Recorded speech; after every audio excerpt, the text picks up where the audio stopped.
चलिए अब बड़ी खबर और तस्वीर दिखाते हैं बेरूत में इजराइल के उस भीषण अटैक की, जहां बेरूत हमले में भारी तबाही मची है। हकीकत यह है कि युद्ध का चौथा दिन है और बहरीन के साथ साथ बेरूत में भी लगातार हमलों की तस्वीरें सामने आ रही है। ये बेरूत में हुए हमले की वो तस्वीर है जहां आपको बता दें कि इजराइल ने भीषण अटैक किया है। एक और बड़ी खबर बेरूत से ही, बेरूत पर हमले का एक और वीडियो सामने आया है। हिजबुल्लाह के ठिकानों पर किस तरह से बेरूत में हमला किया गया है, ये बहुत बड़ा हमला था देखिए, और इसके अलग अलग वीडियो सामने आ रहे हैं, इसकी अलग अलग जानकारी सामने आ रही है। बेरूत में बहुत ज़्यादा बड़ा हमला किया गया है इजराइल द्वारा, यानी बहुत ज़्यादा नुकसान पहुंचाने की कोशिश है हिजबुल्लाह को और हिजबुल्लाह की क्षमता को, ताकि हिजबुल्लाह की जो ताकत है, जो क्षमता है, उसको कम किया जा सके, उसको ख़त्म किया जा सके, और इस वजह से बेरूत में ये बड़ा हमला किया गया। तो ईरान युद्ध चौथा दिन, जल्द आपको एक अपडेट दे देते हैं। चौथे दिन में रियाद में अमेरिकी दूतावास पर हमले को लेकर खबर है। अमेरिकी दूतावास में 2 ड्रोन से अटैक हुआ है। कुल 6 यूएस बेस पर ईरानी अटैक को लेकर खबर है। ईरान ने यूएस बेस पर 20 ड्रोन दागे हैं, जबकि दुबई में ऑस्ट्रेलिया एयरबेस पर भी हमले को लेकर खबर आई। साथ ही कुवैत ने 178 हमलों को नाकाम करने का दावा किया। ईरान में 742 की मौत हुई है, 750 घायल हुए हैं। बेरूत में भी इजरायली मिसाइलें बरसी हैं। साथ ही 17 US air tanker middle east रवाना हो चुके हैं और यूएस नागरिकों को मिडिल ईस्ट छोड़ने को भी कहा गया है। ऐसे में पूर्णिमा जी, सवाल आपसे, क्योंकि यहां ईरान ये कह चुका है कि अमेरिका रेड लाइन क्रॉस कर चुका है, हमले बड़े स्तर पर होंगे जो अमेरिका ने शायद कभी सोचे भी नहीं होंगे। वहीं डोनाल्ड ट्रंप की यह तैयारी क्या अभी तक नाकाफी थी कि अब ईरान के इस जवाब के बाद उन्हें भी अब यह देखना पड़ रहा है कि ईरान किस तरीके से ऑक्टोपस की तरह फैलते हुए अलग अलग जगहों पर हालात को खराब करने में कामयाब रहा। देखिए, यहाँ पे 2-3 चीज हमें समझना पड़ेगा। फर्स्ट ऑफ ऑल, आपने टकर कार्लसन के लिए बात की थी, मैं एक आंसर करने वाली हूँ। वहाँ पे आपको पसंद ना भी आ सकता है, लेकिन टकर कार्लसन है, वो एक एंकर है, एक जर्नलिस्ट है। उनका वो हमेशा एक क्रिटिक के नजरिया में पॉलिटिकल क्लास को क्वेश्चन करते थे। आज जो इलेक्शन से पहले वो डोनाल्ड ट्रंप के साथ अलाइंड थे, और मैं भी थी। The reason is because his position was very centrist, and also उनका जो वो बोल रहे थे, इट वॉज मेकिंग सेंस।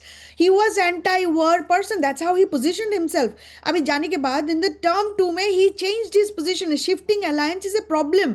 अभी सिर्फ वो नहीं है, डोनाल्ड ट्रंप की जो इंसल्टिंग द कोर्ट्स, फिर बाईपास करना कांग्रेस को, और उसके बाद जाके शेम और लिटरली स्मीयरिंग द ऑपोजिशन, और उसके पूर्णिमा नाथ जी, क्या टकर कार्लसन, क्योंकि पॉपुलिस्ट जो विचारधारा है उसको भी हमेशा आगे रखते हैं, और क्या एक इस तरह की विचारधारा पनप रही है और अमेरिका में बढ़ रही है कि जो इजराइल के लिए समर्थन था वो कहीं कम होता हुआ दिख रहा है, और वो राजनेताओं में तो है लेकिन आम जनता में उस तरह का नहीं दिख रहा है। जो लेटेस्ट पोल्स भी सामने आए हैं डोनाल्ड ट्रंप के, उसमें भी डोनाल्ड ट्रंप को उस तरह का समर्थन युद्ध के लिए नहीं मिला है। तो क्या इस वजह से भी टकर कार्लसन वो बात कर रहे हैं जो दूसरे पक्ष की बात है कि देखिए ये भी एक पक्ष है, आपको इजराइल के खिलाफ वो स्टैंड लगातार ले रहे हैं? इसलिए 2 पॉइंट एक ऐड करना चाहूंगी सुमेरा। इसमें उन्होंने ये भी कहा कि इट्स हाई टाइम जब डोनाल्ड ट्रंप को बीबी को कंट्रोल करना चाहिए, इजराइल को कंट्रोल करना चाहिए। और दूसरी बात उन्होंने ये कही कि ये अमेरिका की वॉर नहीं है, ये सिर्फ और सिर्फ इजराइल की वॉर है ईरान के खिलाफ।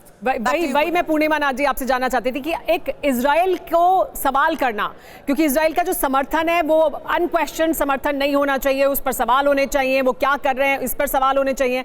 टकर कार्लसन वो तस्वीर सामने रख रहे हैं क्योंकि अमेरिका में वो पक्ष बढ़ रहा है।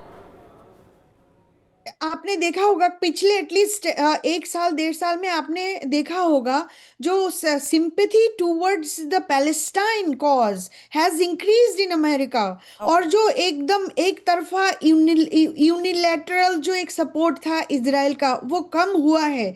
Actually even after October 7th, देखिए, I support both the Israeli position and also Palestinian position, इसीलिए मैं 2 स्टेट सॉल्यूशन को सपोर्ट करती हूँ। लेकिन जो यहाँ पे जायनिस्ट है, जो एक्चुअली इजराइल को सपोर्ट करते हैं, वो 2 स्टेट सॉल्यूशन नहीं चाहते। उनके हिसाब से पैलेस्टाइन होना ही नहीं चाहिए।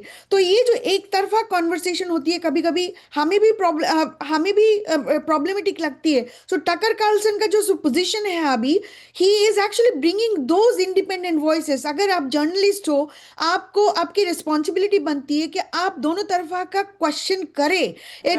इको चैम्बर जो बना हुआ है अभी ट्रंप के मागा कल्ट की, and honestly, openly, I'm telling you, it is a MAGA cult at this point of time. बस उनके इसी बयान को लेकर मैम ये सवाल उठा कि क्या ये नेतन्याहू का डबल गेम है, जहां पर वो दावा ये कर रहे हैं कि कैसे मिडिल ईस्ट में मोसाद एजेंट्स की गिरफ्तारी हुई है, क्योंकि यहां पर हमलों की प्लानिंग उनकी थी।